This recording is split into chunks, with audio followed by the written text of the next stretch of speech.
No. La alianza, la ley, la justicia son elementos que Él va a usar para plantear sus principios. Israel está así por tal motivo. Y decía que había un principio, había un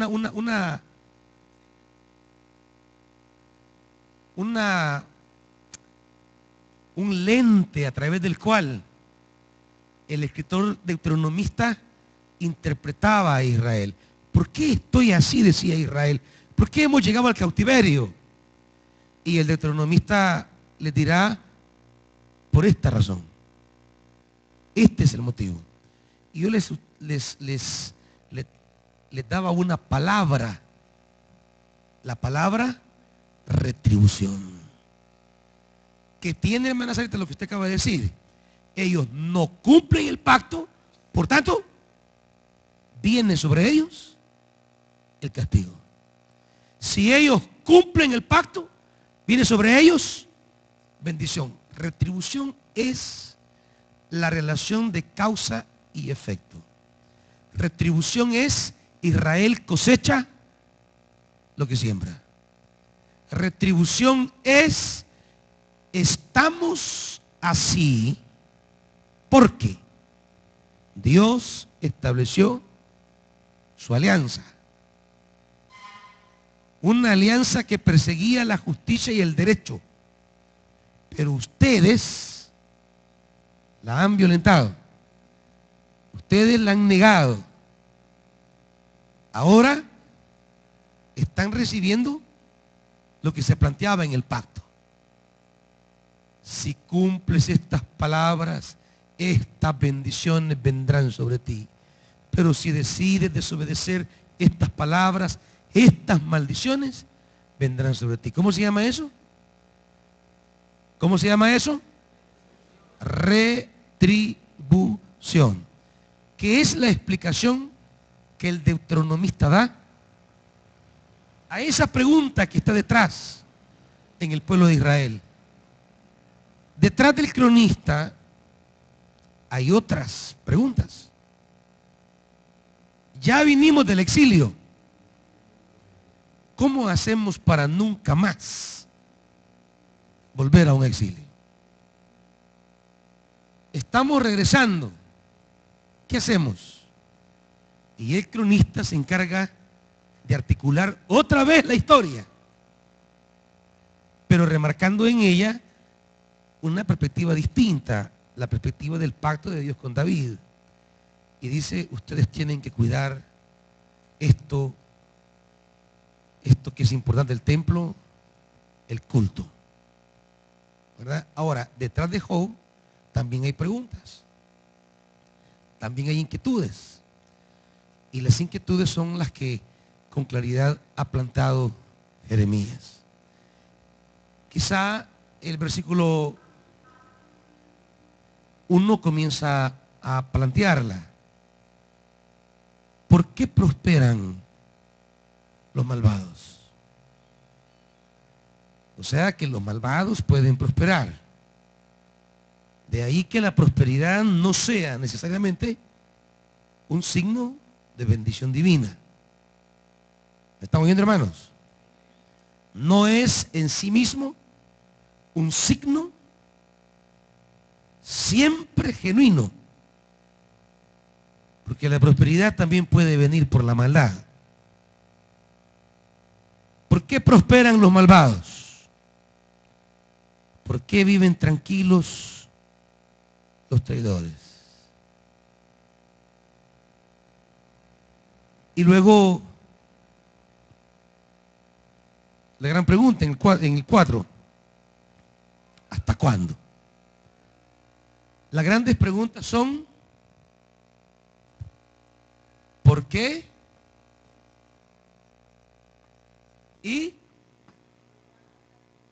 hasta cuándo?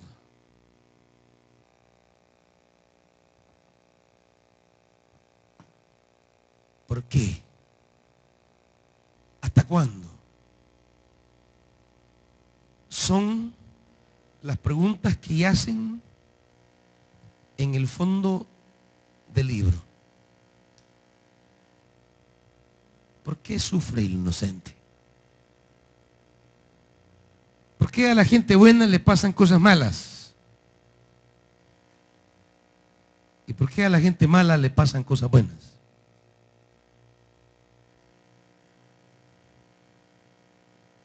Hermana Esther.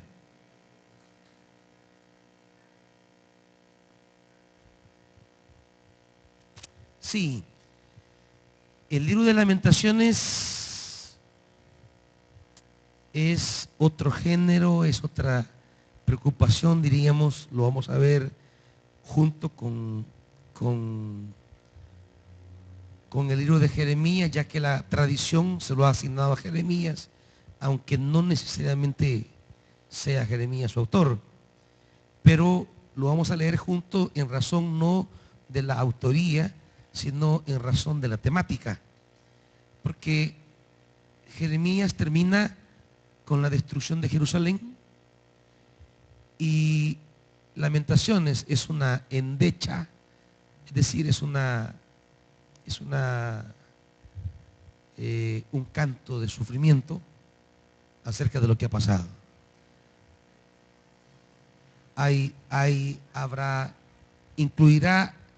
Incluirá, diríamos, algunos temas, pero Lamentaciones más está planteando el dolor de la destrucción y propone el camino de esperar en Dios. Sí entendemos lo que ha pasado, dice. Nos hemos rebelado contra Dios. O sea, Lamentaciones no se pregunta por qué. Su palabra más bien es ay. Son los ayes. Y es lo que aparece en uno y en otro capítulo. Es un ay. Están conscientes de lo que ha pasado por causa de ellos. Por eso hay confesión. Y tan solo plantea un camino. Esperemos en Dios. Tal vez Él se acuerde de nuevo de nosotros. Pero vamos a llegar a ese libro más adelante. En esa perspectiva vamos a Job entonces. Y vamos a ver una panorámica del libro breve para luego puntualizar tal vez en algunos detalles. El libro consta claramente de 3 partes. Capítulo 1 y capítulo 2 son el prólogo del libro. ¿Me van siguiendo? Pero esperaría que cuando diga capítulo 1 y capítulo 2 vayan viendo capítulo 1 y 2 conmigo en la Biblia. Vamos a ver en breve el prólogo. Luego del capítulo 3 hasta el capítulo 42, versículo 6, tenemos el cuerpo del libro. Es el cuerpo del libro.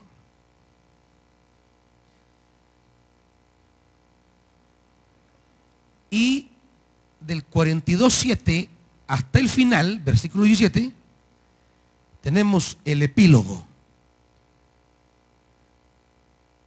Y la cualidad que pueden ver en la forma de escribir es que tanto el epílogo como el prólogo está en prosa. Está escrito en una forma narrativa. Mientras que el cuerpo del libro, ¿cómo está escrito? En verso. ¿Verdad? El cuerpo del libro tiene la cualidad que ustedes pueden ir viendo. Está en verso. El prólogo y el epílogo están en prosa y el cuerpo del libro está en verso. Vamos al epílogo. ¿Qué capítulos es el epílogo? Vamos al prólogo. ¿Qué capítulos forman el prólogo? Capítulo 1 y capítulo 2. Se nos presenta un proceso en el ámbito celestial, una conversación celestial, una conversación en el ámbito divino que tiene como, diríamos, interlocutores a Dios y a Satanás. Tomemos en cuenta que el libro de Job es un libro muy interesante porque no parte de toda la nomenclatura judía específicamente.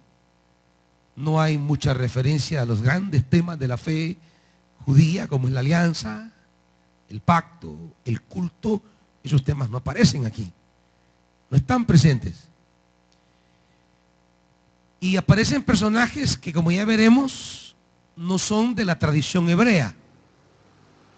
Sus personajes, comenzando con el mismo Job, ni siquiera parecen ser judíos.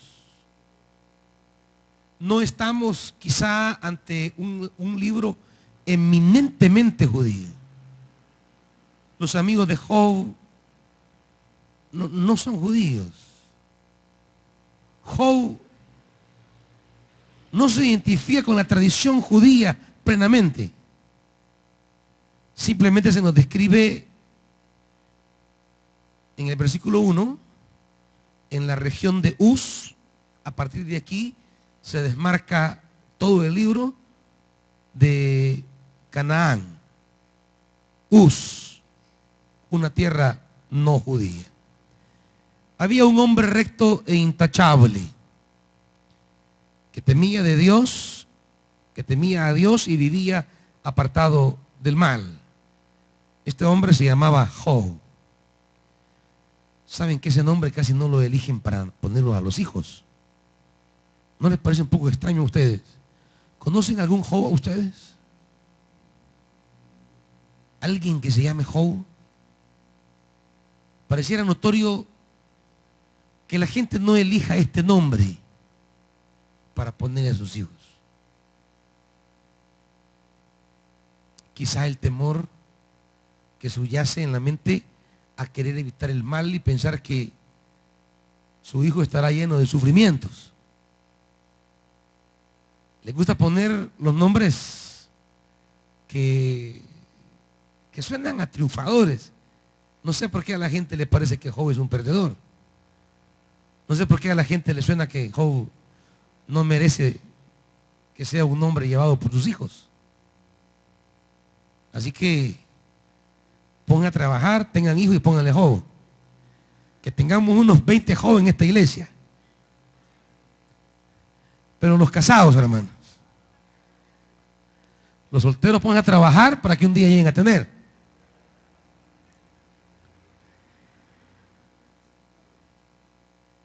Y se dice en el versículo 2 que tenía 7 hijos y 3 hijas, o sea, tenía 10 hijos. El versículo 3 recalca la riqueza de Job.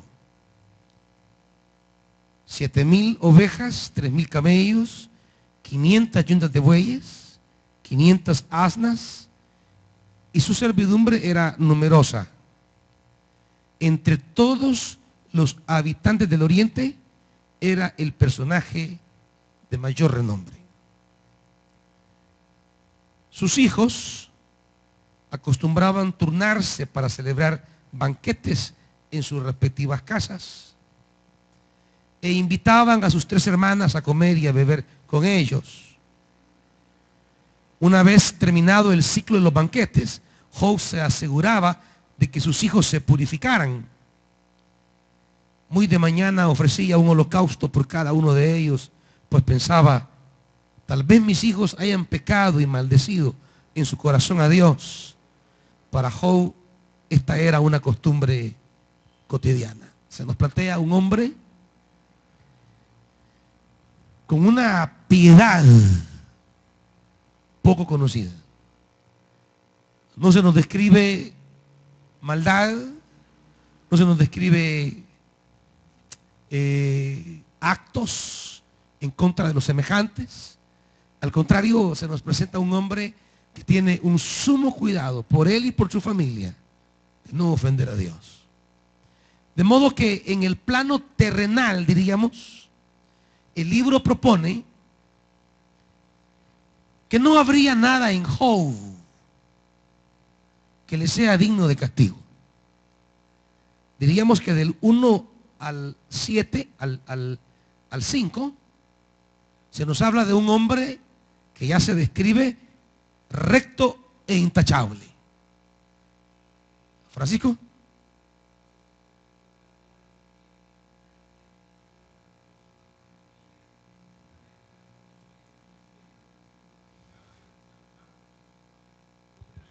Deuteronomista. Entonces, no sé si antes de continuar nos podría ubicar en qué fase de tiempo está situado Job específicamente. Job estaría, diferenciamos entre la época en que se escribe el libro y la época en que narra la historia del libro. Aunque Job se esté poniendo por escrito en un periodo, diríamos, post-cautiverio, cuando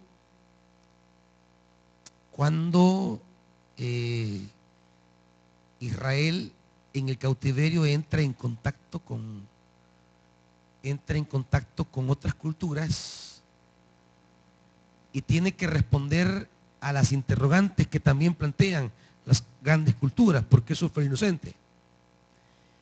Y el libro de Job apela a una historia que ocurrió en tiempo de los patriarcas. En el período patriarcal es que se ubica, de hecho aparecen los sabeos, que serán quienes ataquen a sus hijos, que era una tribu muy nómada de la época patriarcal. Y la ritualidad de Job es simple, no tiene el entramado del sistema sacrificial judío reflejado en el Levítico. Es más, él mismo se vuelve casi sacerdote de la casa. No va a un lugar sagrado para ofrecer holocausto. Pareciera que no hay templo, no hay lugares sagrados, como lo hubo posteriormente a la historia luego del Éxodo, cuando Israel entra en la tierra y se establece en lugares sagrados y se pone en camino un sistema sacrificial y penitencial. Es sencillo el sistema de Job. Parece más bien reflejar el modo casi individual en que los judíos, a veces en la diáspora, hacían sacrificios por cuenta propia sin todo el sistema sacrificial que exigía el templo y el sistema levítico. Así que, aunque el libro como literatura se escribe en la época, si no del exilio, después del exilio, la historia que narra se ubica en la época patriarcal. ¿Más preguntas? Así como el hermano Francisco hagan, levanten la mano y diga su pregunta.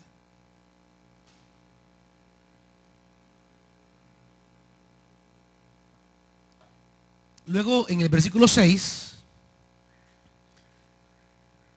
la cosa toma un giro. Porque lo que viene a continuación no nace en la tierra, nace en el cielo. Lo que va a ocurrir a este hombre que se describe recto e intachable no tendrá nada que ver con lo que ha sido su itinerario como hombre intachable. Lo que le va a ocurrir a Job nace en una conversación celeste. Y se dice que el día que los hijos de Dios, es la manera literal de decirlo, aunque ha traducido la NBI, el día en que los ángeles aunque el hebreo dice hijo de Dios. Cuando ellos debían hacer acto de presencia ante el Señor, y con ellos se presentó también Satanás. Todavía aquí no tenemos la figura de Satanás tan desarrollada como lo será posteriormente, sino más bien aquel que acusa. Porque Satanás lo hemos rodeado de muchos mitos, de figuras, de colores, de formas, de cachos, de colas, de color rojo, de humo, de azufre. Y humo. No, no, no. Satanás es ese que acusa. Satanás es ese que dice, y ya se dio cuenta que ese es el diablo. Satanás. O sea, no tiene que tener trompa de dragón, aunque va a vomitar fuego. No tiene que tener color rojo y ojos rojos encendidos, no, no. Para nada. Satanás no se describe por su forma, sino por su función. La función que le toca cumplir es querer poner en aprieto a Dios, acusándole acerca de los comportamientos de alguien. Quitémonos la idea, porque esa idea de haber puesto a Satanás como así muy tétrico, muy lleno de miedo, parece como que Satanás no puede ser esa figura bonita o ese hombre bien presentable que llega en función de Satanás. Satanás es la persona, hombre y mujer, que se mete con los hijos de Dios a querer intervenir en el escenario de los hijos de Dios. Y dice, el Señor le pregunta, ¿de dónde vienes? Vengo de rondar la tierra y de recorrerla de un extremo a otro, le responde Satanás. O sea, Satanás siempre es metido. Siempre está en todo. No tiene nada que hacer. Solo fregar a gente. Y es en todo. Es que Satanás, para cumplir su función, tiene que estar metido en todo.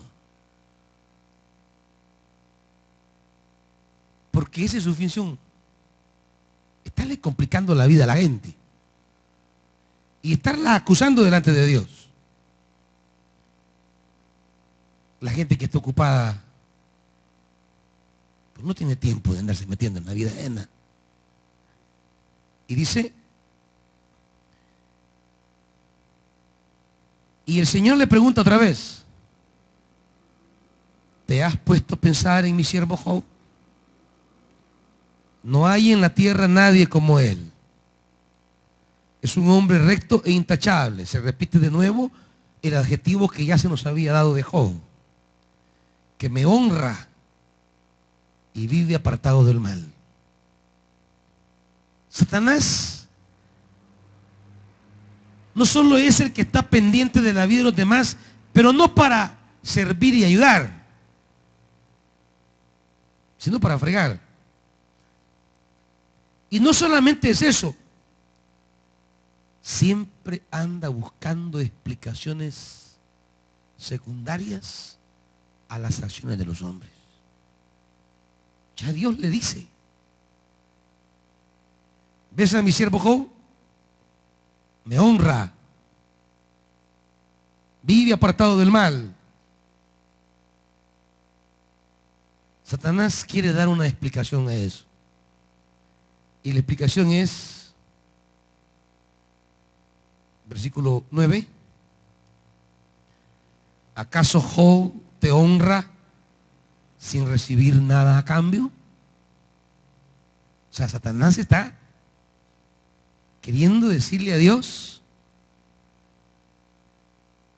es que Job te teme por esto. Job te honra porque es un interesado. ¿Acaso no están bajo tu protección él y su familia de todas sus posesiones? De tal modo has bendecido la obra de sus manos, que sus rebaños y ganados llenan la tierra. Satanás siempre quiere poner el pelo en la sopa. Siempre quiere decir que ¿qué? No, usted no sabe por qué sirve esa hermana. Esa hermana sirve porque es aquí, es allá, pero que ama a Dios. No. O sea, es el que siempre anda queriendo dar razones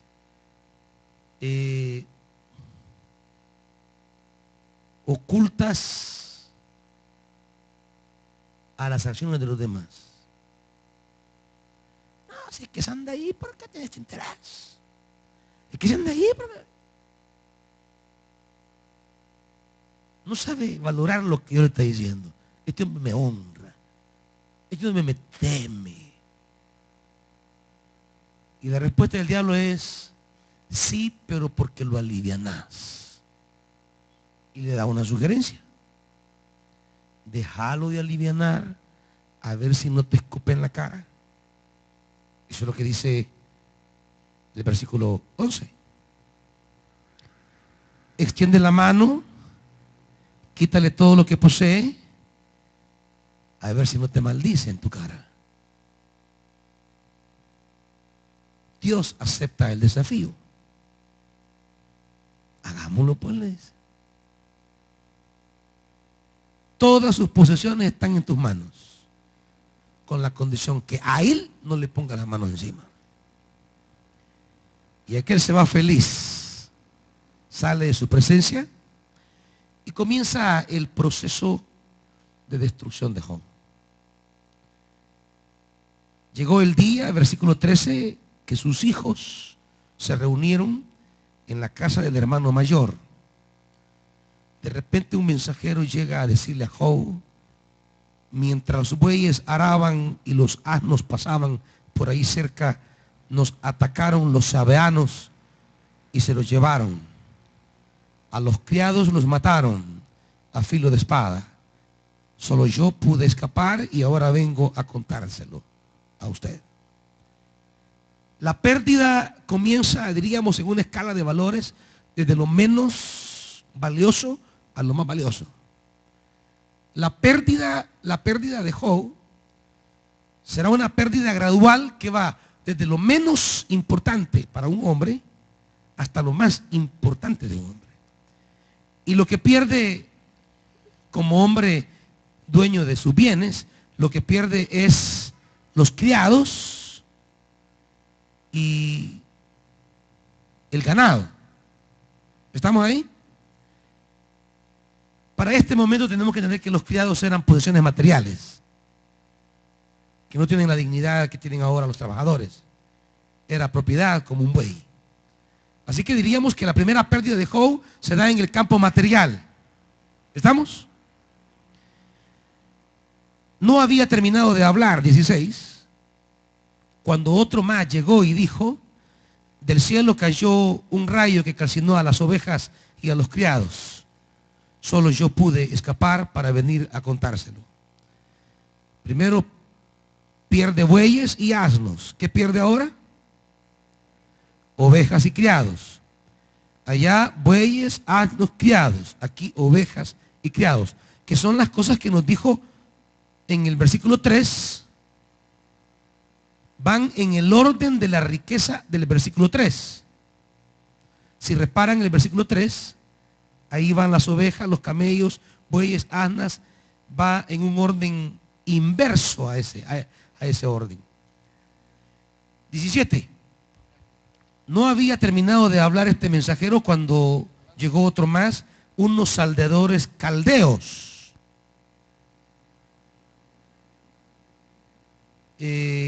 Vinieron y dividiéndose entre grupos, se apoderaron de los camellos y se los llevaron. A los criados los mataron a filo de espada. Ahí están los bueyes, los asnos, las ovejas y los camellos, que son los bienes que se describe posee Job en el versículo 3. En otras palabras, en el versículo 3 se desaparece. 18. No había terminado de hablar este mensajero cuando todavía llegó otro y le dijo: sus hijos y sus hijas estaban celebrando un banquete en casa del hermano mayor, cuando de pronto un fuerte viento del desierto dio contra la casa y derribó sus 4 esquinas. La casa cayó sobre los jóvenes y todos murieron. Solo yo pude escapar y ahora vengo a contárselo. Todo el patrimonio descrito en los primeros 5 versículos desaparece de un plumazo. En otras palabras, todo lo que hacía a Job ser el personaje de mayor nombre en el Oriente, ya no lo tiene. Todo lo que era su riqueza ha desaparecido. Pastor, Dígame. yo tengo una pregunta. ¿Quién, yo? Yo. Ah, vaya, dígame. Según el versículo 16, cuando dice que un rayo cayó del cielo, mi pregunta es, ¿que el diablo también tiene poderes sobrenaturales para aplicarlos con las personas que él desea tentar o poner alguna prueba?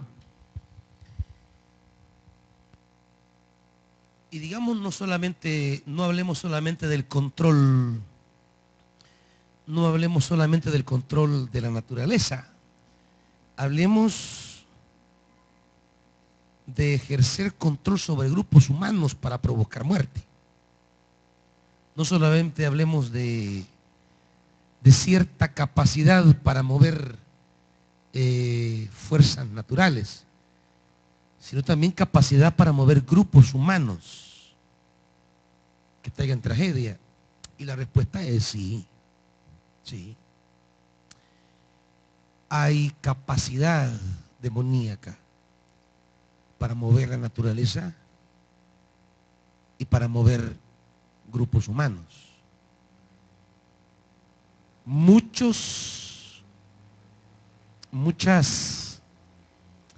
¿Cuál ha sido siempre nuestra explicación? Por ejemplo,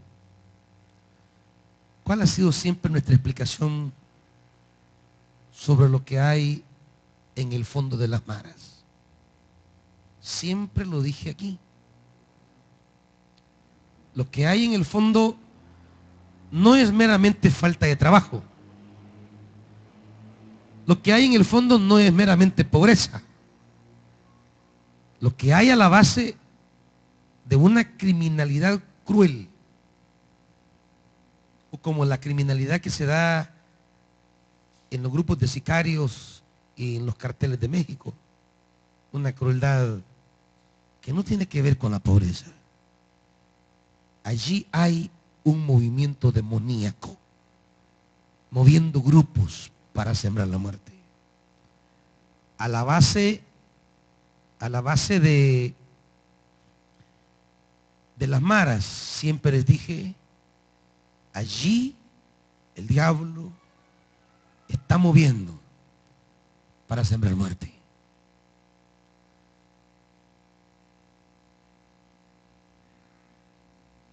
Y entonces, ¿qué hacemos nosotros ahí? Lo que hacemos es eso justamente. Allí donde está el hombre fuerte, allí debe entrar la iglesia y atarlo. Yo siento que a veces, no sé si la iglesia está entendiendo la magnitud de trabajar con las maras.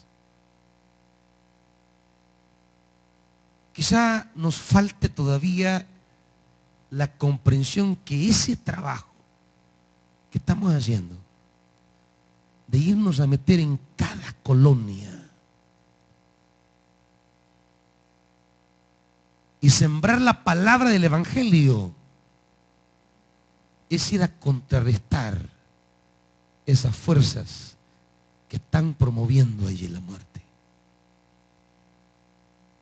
Cuando un marero como el de ayer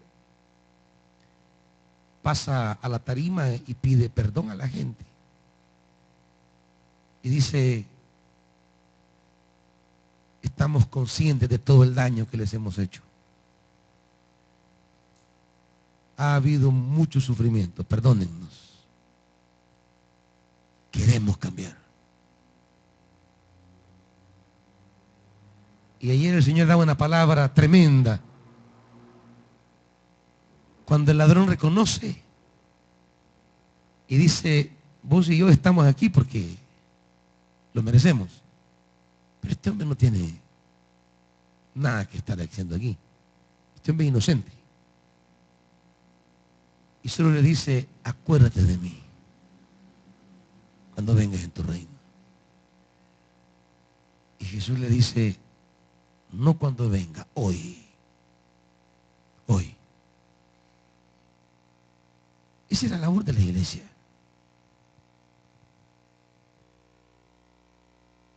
Allí, esos grupos que las fuerzas demoníacas han estado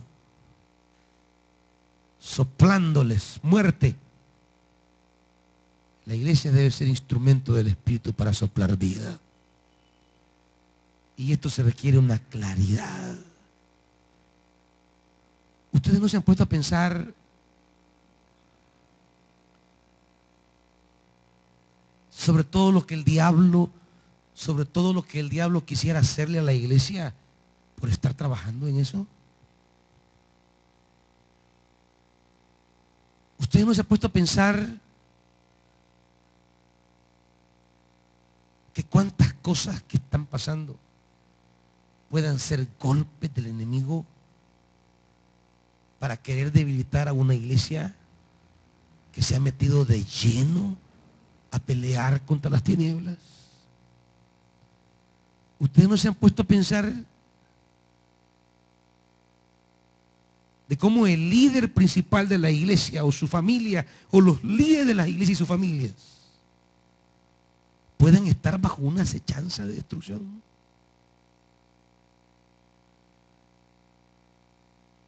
Y claro, la pregunta es, ¿tenemos esa conciencia para saber crear un vallado de oración?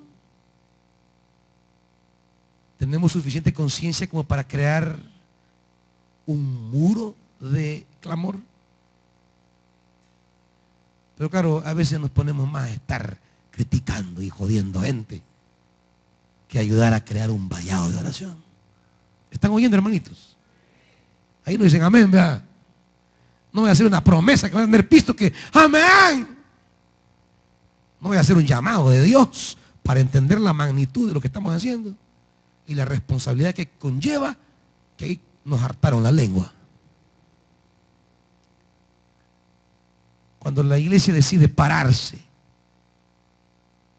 en el centro de la casa del enemigo, porque ha venido a atar al hombre fuerte, la cosa se pone color de hormiga. Por mi parte, yo esto lo entiendo.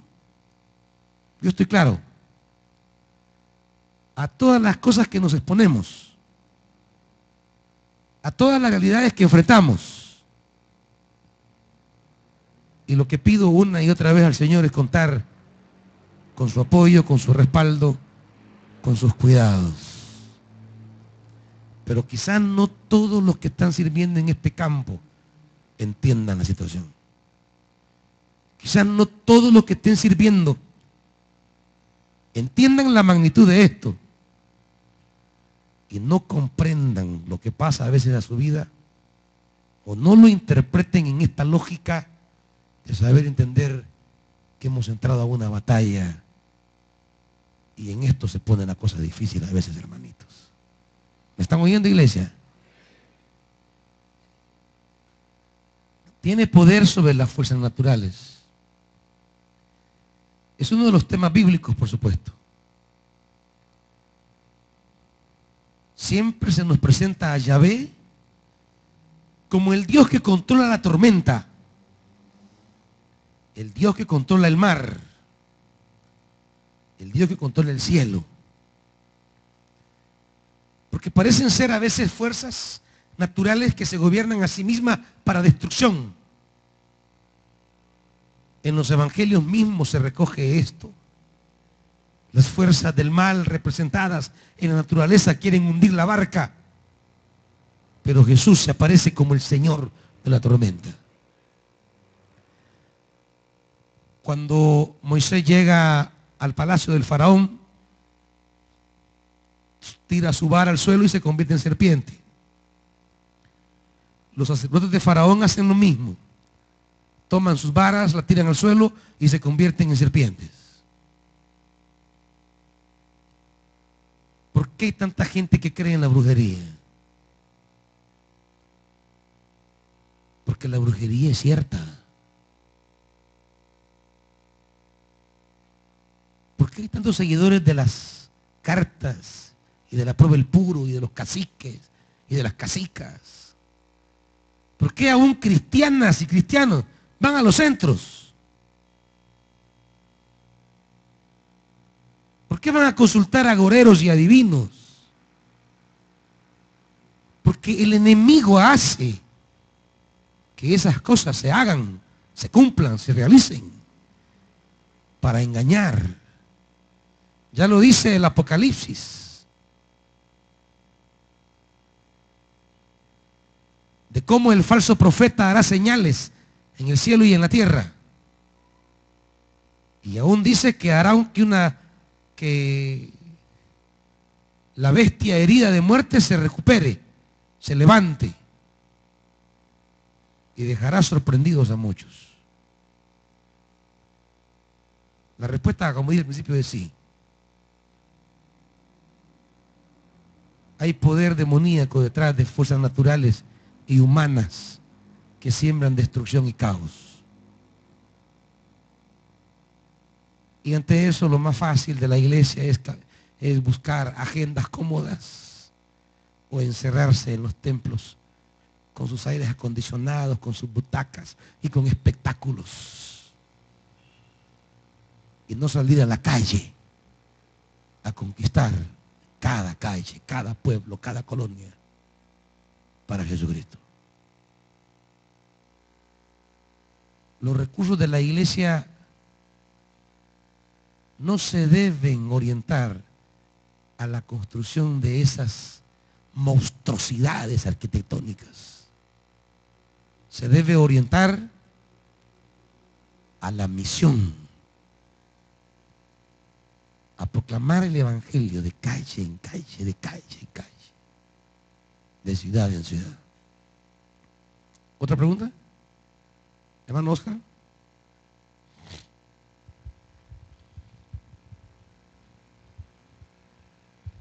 Sí, pastor, siempre en relación al tema de Satanás.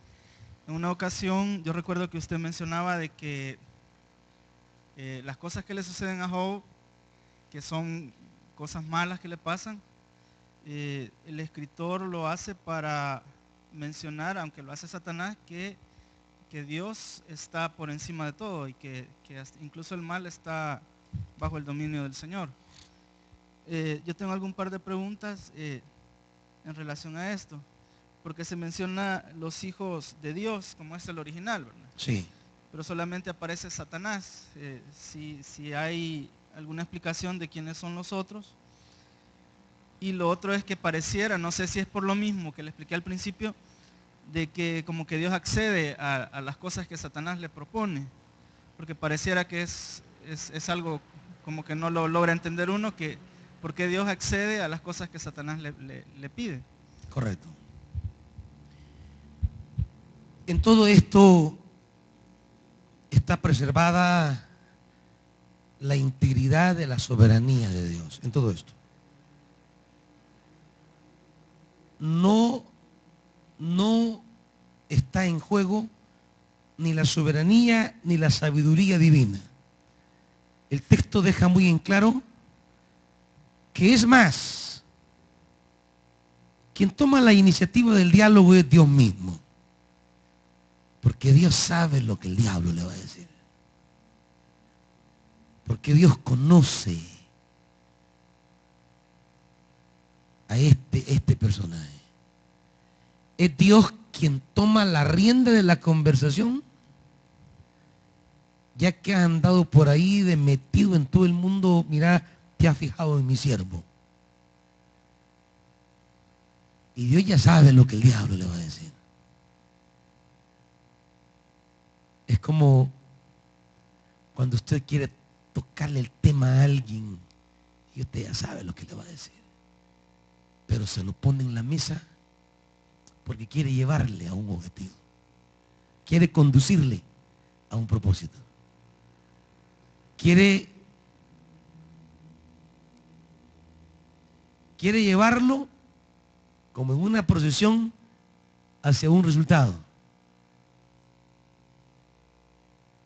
Y ya te fijaste que fulana, y usted ya sabe lo que le va a decir. La soberanía de Dios queda íntegra en el sentido de que es Dios quien toma la conversación desde el principio. La agenda no la pone el diablo. La agenda la pone el Señor. Y será la naturaleza misma de Satanás quien le lleve la pista al Señor. Será su carácter mismo de acusador, diríamos, la que lo haga caer redondito, pensando tal vez que él lleva la conducción del asunto, mas no sabe que es Dios quien lo va llevando por ese caminito. No por la fuerza, por su propia naturaleza, por su propio carácter. Es Dios quien toma la iniciativa siempre. En ese sentido queda preservada diríamos, la integridad de la soberanía de Dios frente a las especulaciones del diablo. Por otro lado, la soberanía divina queda también salvada cuando el texto plantea que no realiza el diablo una acción contra Job si no es porque Dios se lo permite. Claro, esto tiene que ver en la comprensión del Antiguo Testamento, de entender que de alguna manera Dios es Señor de todo. La Biblia no comparte aquello de dos principios eternos, de dos seres eternos, aquello de que el bien y el mal son eternos. No, no, no. El bien y el mal no son eternos. La Biblia no cree en la eternidad del mal ni del bien.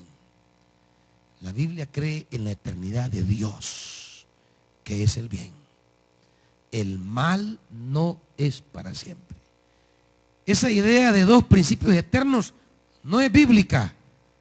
Esa es oriental, allá por el mundo de los japoneses, de los chinos, emparentados con alguna tradición griega, pero en la Biblia no es así. En la Biblia solo Dios es eterno. Solo Dios es para siempre.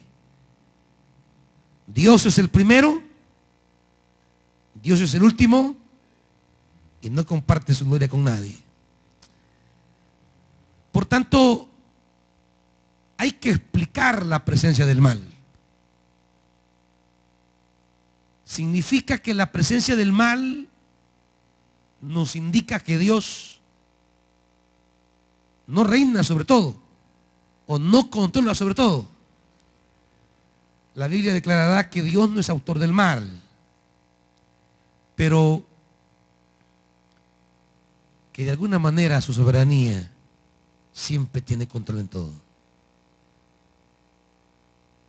Y esto es esperanzador, hermanitos. Esto es esperanzador porque cuando parece que las fuerzas del mal se han desatado, debemos saber que en algún punto de eso Dios va a intervenir. Que en algún momento de la tormenta Dios va a entrar en control. Que en algún momento del caos Dios va a decir una palabra. Esto es maravilloso. Los hijos de Dios son un tema de mucha discusión. De hecho, se discute con razones muy fuertes a favor y en contra. Desde Génesis 6, el tema de los hijos de Dios. Cuando dice que los hijos de Dios vieron a las hijas de los hombres y se acercaron a tener relaciones sexuales con ellas, y de ese contacto de los hijos de Dios con las hijas de los hombres nacieron los gigantes. Los exégetas no se ponen de acuerdo en Génesis 6 si hijos de Dios ahí es la descendencia de Set o son los ángeles, como lo ha traducido la NBI, el tema de los hijos de Dios, que es un término referido a los ángeles, los hijos de Dios. En el caso de Job, esa referencia se aplica a todo el mundo celestial, porque todos eran un día hijos de Dios. Esto llevó, por ejemplo, a un gran padre de la iglesia, como fue Orígenes, a especular que en un tiempo muy distante Jesús y el diablo eran hermanos, porque el diablo un día fue ángel, por tanto era hijo de Dios. Y él llega a afirmar en su obra de Principis, acerca de los principios, que eran los hermanos, eran como una pareja de hermanos especiales para Dios. Así como la leyenda como la película de Thor, ¿lo vieron? Los dos hijos de Odín, Thor, no me acuerdo cómo se llama el otro, Loki. Y uno quiere el reino y está dispuesto a matar al padre para quedarse con el reino. Y el otro desciende a la tierra a purificar su carácter. Hay toda una tradición legendaria sobre eso. Pero claro, más allá de la especulación de eso, que no tiene mayor base de la verdad, una cosa es cierta. Todo este mundo es hijo de Dios, todo el mundo de ángeles. Y Satanás es creación de Dios también. No crean que el diablo no es creación de Dios, es creación de Dios. Los demonios son creación de Dios.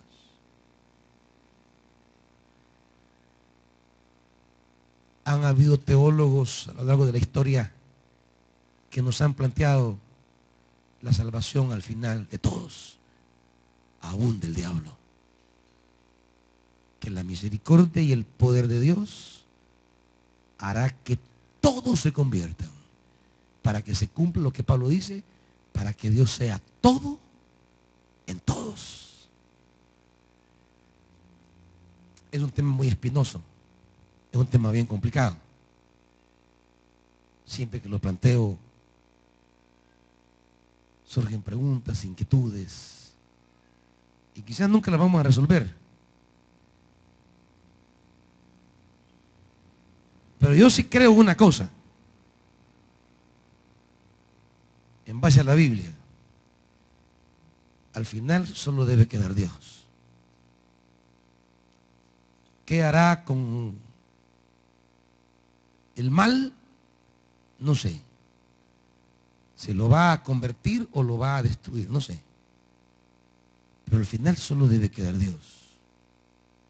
El único. No puede quedar para la eternidad la presencia del mal. Para la eternidad solo Dios y su reino por siempre. Eso dice la Biblia. En este caso, los hijos de Dios son ángeles. Es un escenario que plantea que los ángeles llegan a informar a Dios acerca de las cosas de los hombres.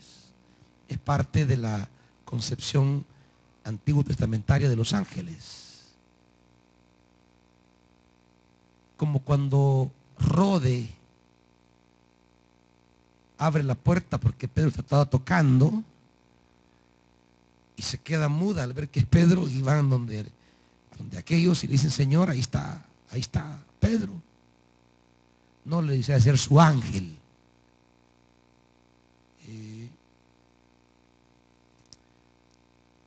Y aquellos que dice la Biblia, porque los ángeles de ellos claman a mí.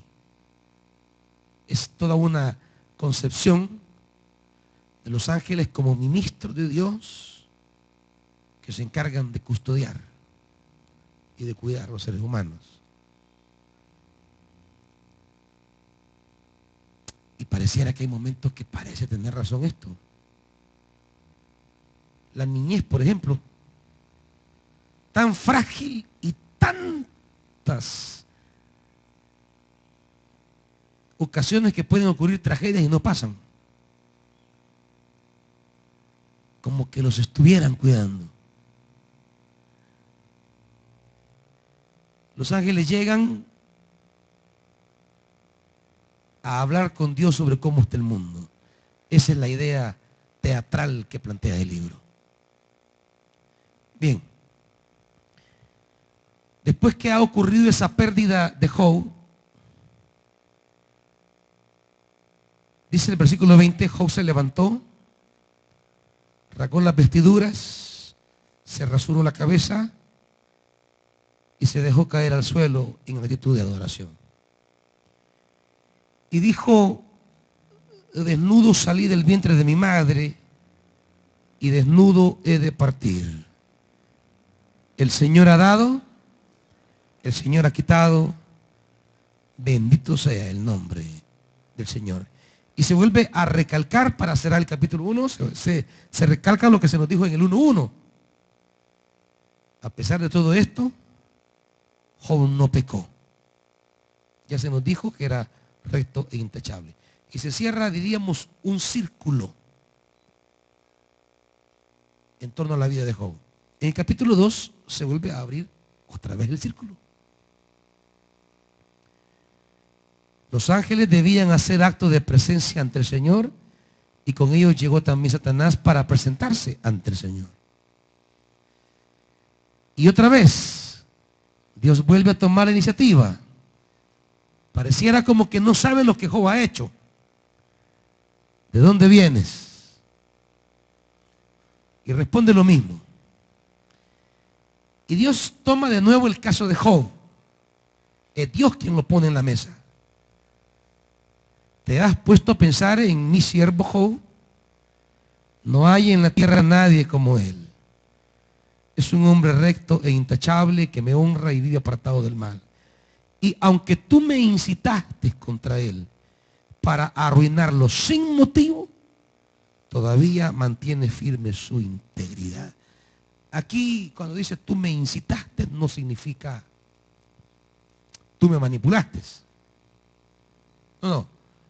Es que esa es la labor del diablo. Incitar al mal. No digamos diablo, Satanás, porque es el nombre que aparece aquí. Ya diablo sería una referencia que no va con el libro. Satanás es el que provoca al mal, al daño, a la muerte. Pero deja claro que lo que está pasando en la vida de Job no tiene que ver con Job. Y sigue diciendo 4, una cosa por la otra. Con tal de salvar la vida, el hombre da todo lo que tiene. Extiende la mano y hiérelo. A ver si no te maldice en tu propia cara. Aquí va ya no a las posesiones ni a sus hijos, sino a su vida, su cuerpo. Muy bien. Job está en tus manos, eso sí, respeta su vida. Dicho esto, Satanás se retiró de la presencia del Señor para afligir a Job con dolorosas llagas desde la planta del pie hasta la coronilla. Y Job, sentado en medio de las cenizas, tomó un pedazo de teja para rascarse constantemente. Su esposa le reprochó, ¿todavía mantienes firme tu integridad? Maldice a Dios y muérete. Job le respondió, mujer, hablas como una necia. Si de Dios debemos recibir lo bueno, no sabremos también recibir lo malo. A pesar de todo esto, no pecó ni de palabra. Y aquí se cierra el siguiente círculo. Job agudiza su condición, pero no peca. Se complica, en lugar de mejorar la cosa, se ahonda la crisis, pero no peca. Mantiene lo que se nos dice el versículo 1 del capítulo 1. Recto e intachable. Se mantiene. Y termina narrando los tres amigos. Se enteraron de todo el mal que le había sobrevivido, se pusieron de acuerdo, salieron de sus respectivos lugares para expresarle sus condolencias y consuelo. ¿Quiénes eran? Elifaz de Temán, Bildad de Suá y Sofar de Namat, pueblos y lugares que no tienen que ver nada con Israel. Desde cierta distancia alcanzaron a verlo y casi no lo pudieron reconocer. Se echaron a llorar a voz en cuello, rasgándose las vestiduras y arrojándose polvo y ceniza sobre la cabeza. Y durante 7 días y 7 noches se sentaron en el suelo para hacerle compañía. Ninguno de ellos se atrevía a decirle nada, pues veían cuán grande era su sufrimiento. Aquí termina el prólogo. Ahora comienza el cuerpo. Y el cuerpo del libro arranca, diríamos, con un soliloquio, o sea, un monólogo. Un soliloquio es alguien hablando solo. Después de esos 7 días de silencio, Job abre la boca, que es lo que dice el capítulo 3, versículo 1. Job rompe el silencio y por fin habló para maldecir el día que nació. Que perezca el día que fui concebido. La noche en que se dijo ha nacido un niño, que ese día se vuelva oscuridad, que Dios no lo tome en cuenta, que no brille en él ninguna luz. Creo que en este versículo 4 es que dice la Reina Valera que sea arrancado del calendario ese libro. Que densas tinieblas cubran esa noche. Que los que maldicen maldigan ese día.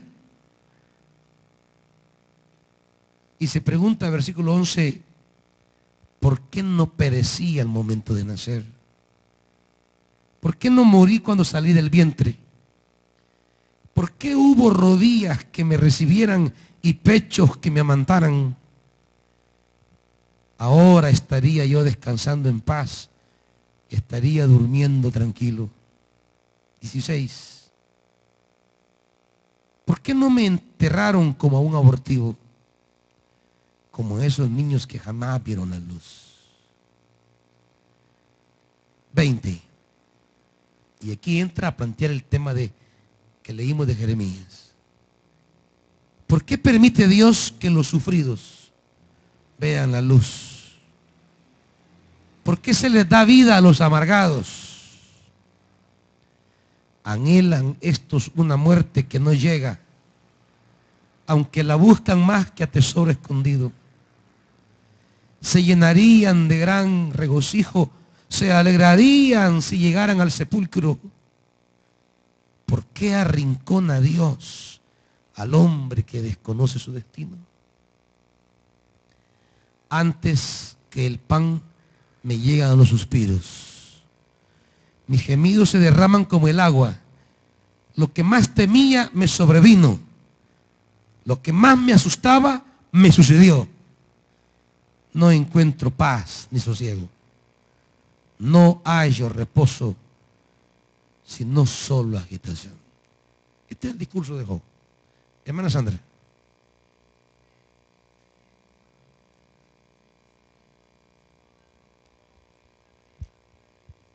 No. No. Job no maldice a Dios. Job tiene, creo yo, un estado de depresión. Job no está encarando a Dios como, no está diciéndole, no está desafiando, más bien está diciéndole, ¿por qué no me matas mejor? ¿Por qué no me dejas bajar al sepulcro? En este momento la vida, la muerte me es mejor que la vida. En las condiciones que estoy, hubiese preferido no nacer.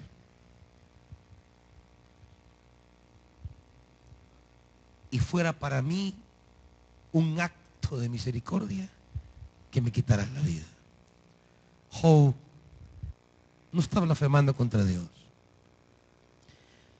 Y lo va a recalcar al final del libro. Más bien, Job está diciendo a Dios, en las condiciones que estoy, prefiero mejor que me mates. Diga, hijo.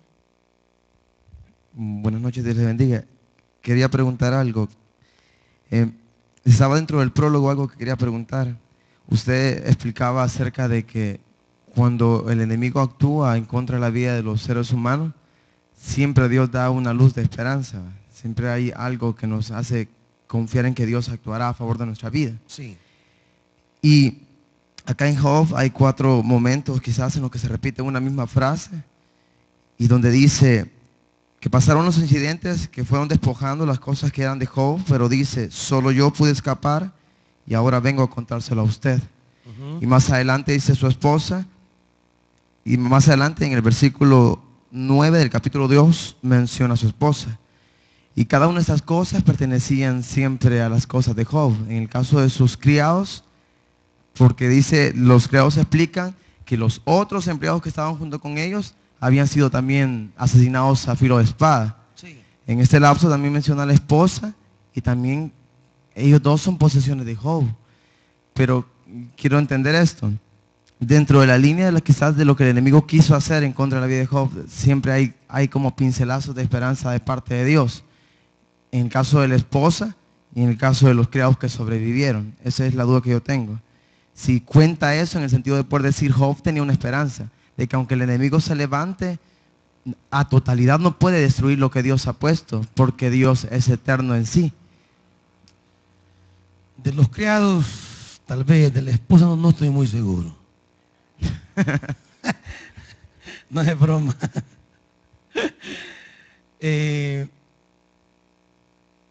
Aunque los criados llevan buenas noticias, la esposa no sé si lo hace con buen corazón. No sé si la intención de ella es que termine el dolor de este hombre. Pero la mujer le propone que maldiga a Dios, sabiendo que maldecir a Dios acarrea la muerte. Porque es lo único que Job no ha hecho, maldecir a Dios.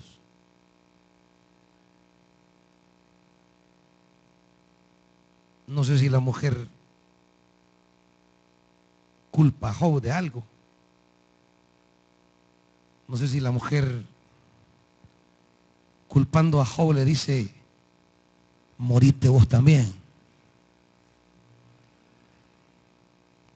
O no sabemos si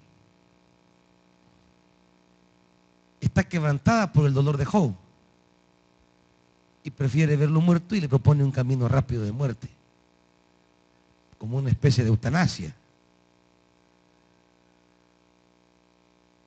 Pero la figura de los siervos y de la mujer no es tanto que quedan como parte de la providencia divina,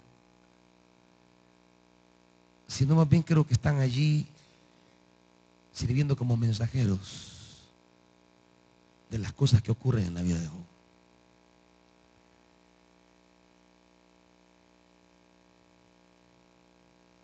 Eso pienso.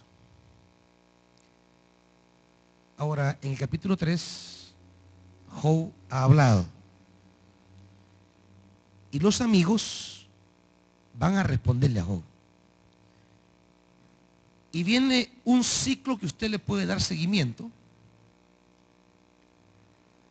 Capítulo 4, abre el telón Elifaz, porque es el mayor. Van a hablar en orden de edad, que es la costumbre en el oriente. Hablan los más viejos primero, y así van hasta darles el espacio a los jóvenes. Habla Elifaz en el 4, Job le responde en el 6. Quiero que vea la secuencia.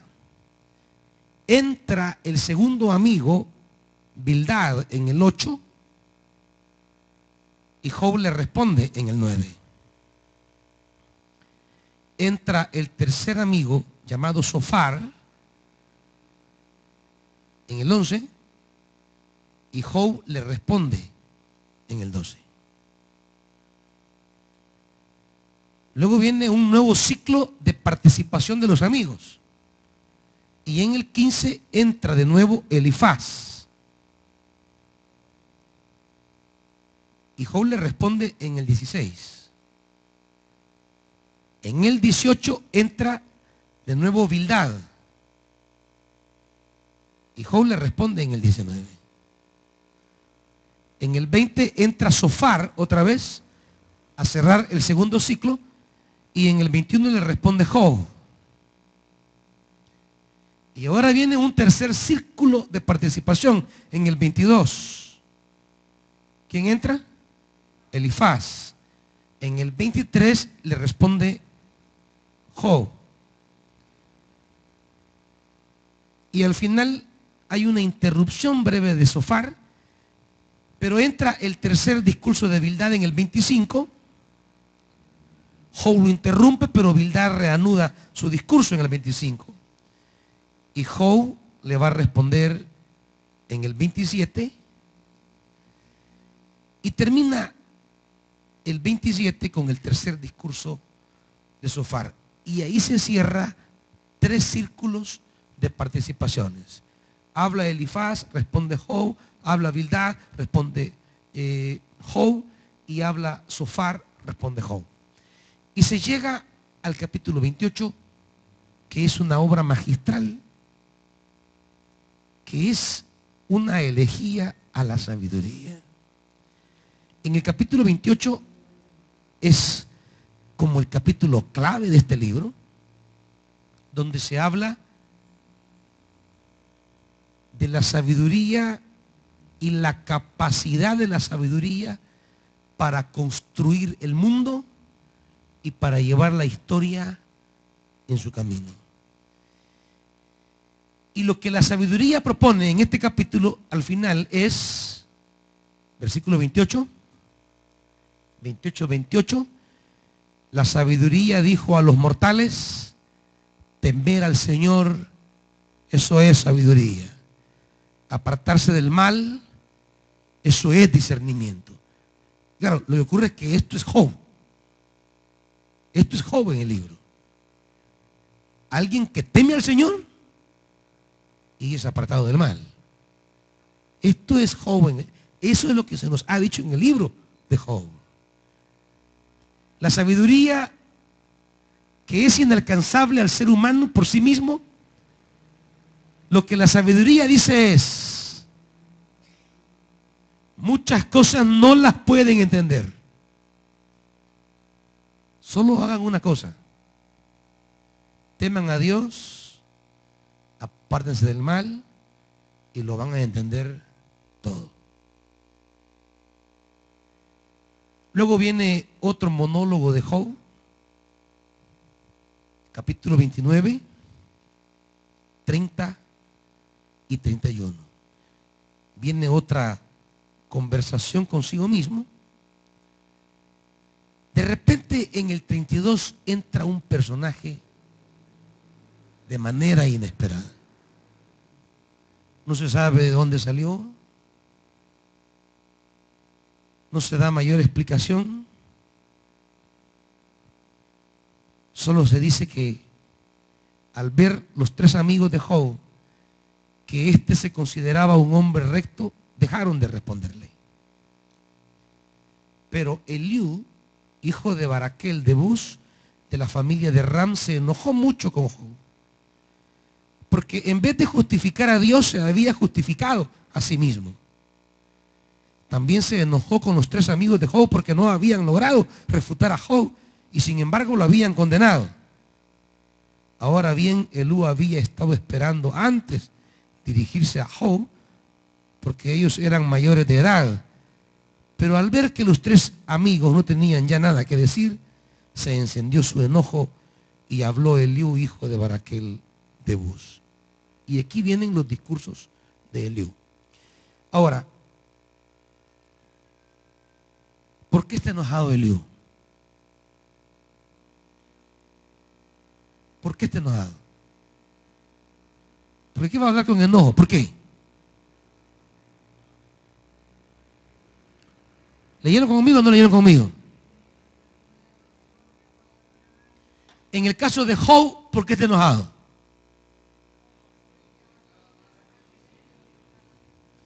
Fíjese bien, Job no ha maldecido a Dios. No le ha recriminado a Dios.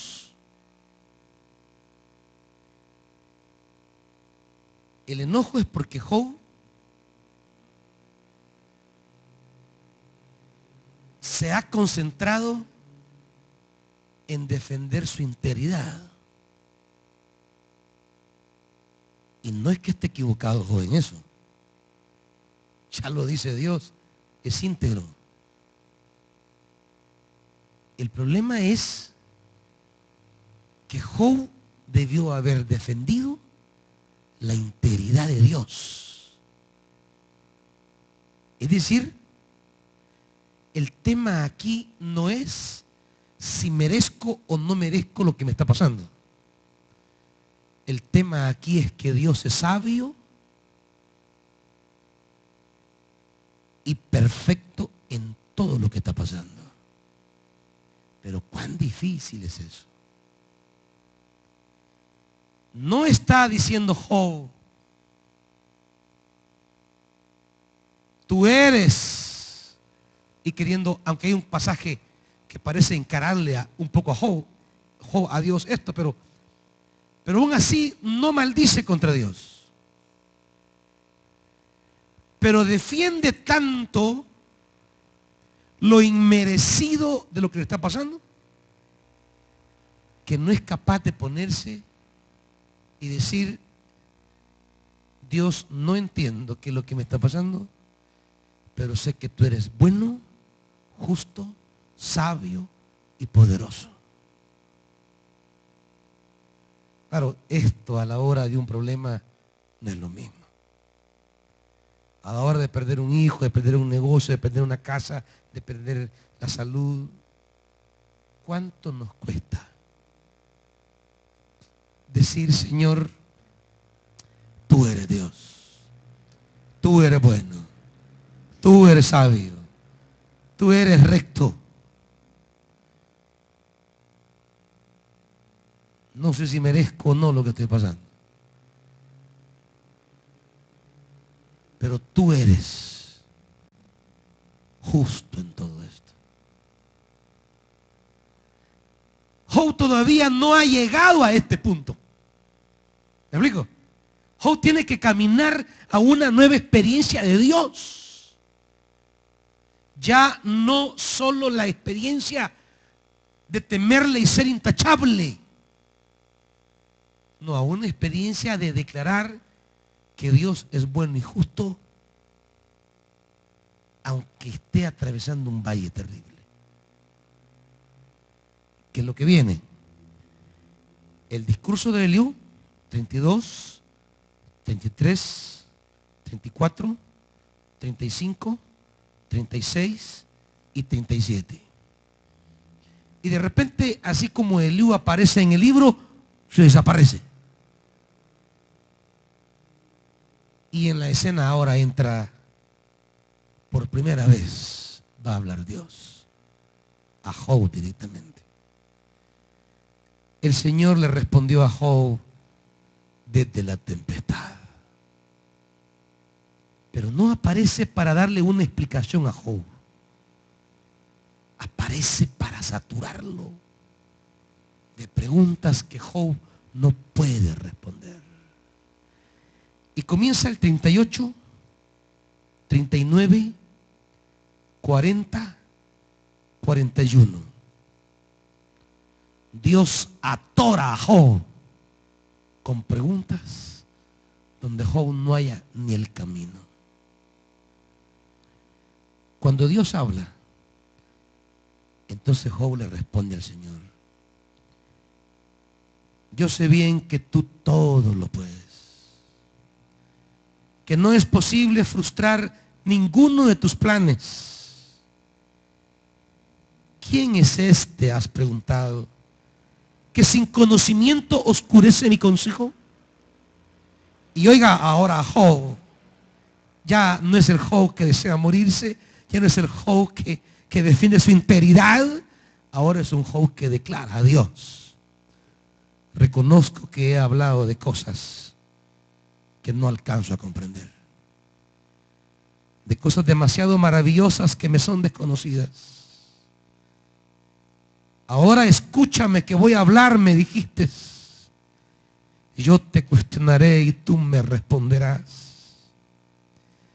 De oídas había oído hablar de ti, pero ahora te veo con mis propios ojos. Por tanto me retracto de lo que he dicho y me arrepiento en polvo y ceniza. Semejante al capítulo 1. Pero el polvo y la ceniza del capítulo 1 son del dolor de Job por lo que le está pasando. Job ha estado concentrado en su integridad. Señor, yo no me merezco esto. Señor, yo me he comportado bien, ¿y por qué me traes esto? Ahora Job avanza. Eliú y Dios en la tormenta le hacen, lo transportan. Allá no hablar de él. Allá no defender su integridad. Es como que Job dijese: mi integridad o mi bienestar no es lo más importante. Lo más importante es el Señor, que Él sabe lo que está haciendo, que Él tiene la capacidad de hacer cosas que yo ni siquiera entiendo. Yo me hundí, quiere decir Job, en mí mismo, olvidándome de Él. Cuando Job llega a este punto, dice el 7, después de haberle dicho todo esto a Job, el Señor se dirigió a Elifaz de Temán y le dijo: estoy muy irritado contigo y con tus dos amigos, porque a diferencia de mi siervo, siempre se refirió Dios a Job así: lo que ustedes han dicho de mí no es verdad. Tomen ahora 7 toros y 7 carneros y vayan con mi siervo Job y obedezcan un holocausto por ustedes mismos. Mi siervo Job orará por ustedes y yo atenderé a su oración y no los haré quedar en vergüenza. Y conste que a diferencia de mi siervo Job, lo que ustedes han dicho de mí no es verdad. Elifaz de Temán, Bildad de Suá y Sofar de Namat fueron y cumplieron con lo que el Señor les había ordenado, y el Señor atendió a la oración de Job. Después de haber orado Job por sus amigos, el Señor lo hizo prosperar de nuevo y le dio 2 veces más de lo que antes tenía. Versículo 16. Después de estos sucesos, Job vivió 140 años. Llegó a ver a sus hijos y a los hijos de sus hijos, hasta la 4ª generación. Disfrutó de una larga vida y murió en plena ancianidad. Pónganse de pie, hermanitos.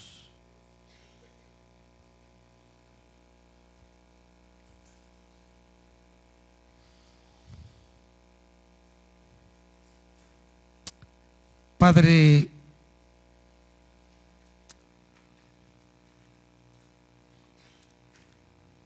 ¿cuántas veces nuestra vida gira solo en torno a nosotros?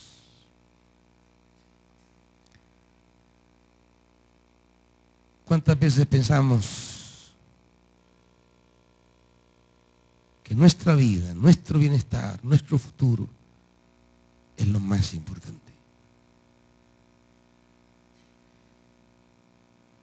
Y nos olvidamos que lo que trae esperanza a este mundo, lo que trae futuro a nuestra vida, lo que trae tiempos mejores a nosotros, eres tú. Tu amor, tu sabiduría, tu rectitud. No la nuestra, la tuya. Lo que traería tiempos mejores no era la fidelidad de Job, era tu fidelidad.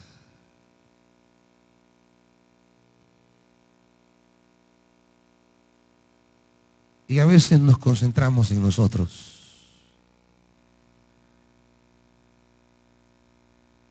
Y nos angustiamos por nosotros. Y nos desesperamos por nosotros.